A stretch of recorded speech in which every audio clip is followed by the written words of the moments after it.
Hello guys, at dahil expired ang ating card, tayo ay magre-renew.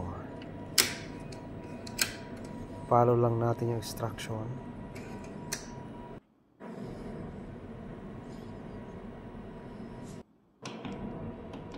Diyan po yan sa Al-Raji.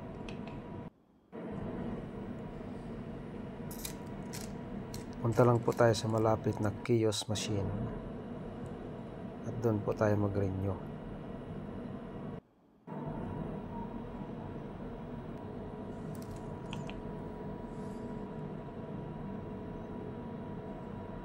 At kung ang card nyo ay 60 days bago mag-expire, pagka po ang card nyo ay 60 days bago mag-expired or 30 days, wala po siyang bayad. Follow nyo lang po ang instruction na binibigay ng kiosk machine. Madali na lang po siya sundan.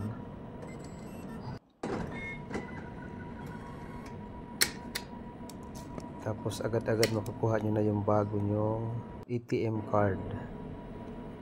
Minuto lang po ang hihintayin. Tapos pwede na uli baguhin yung PIN.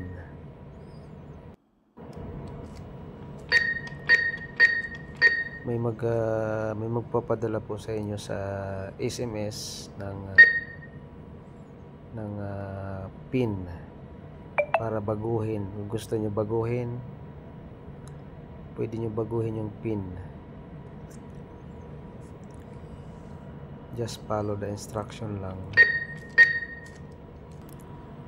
Para lang po ito sa Al-Raji Bank ATM.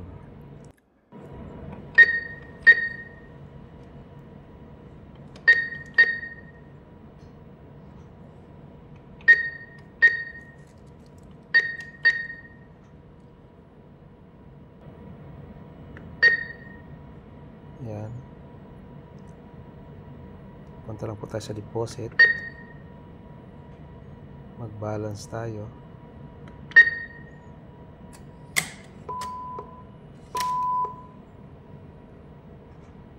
Tapos ayan, okay na. Meron na tayong bago.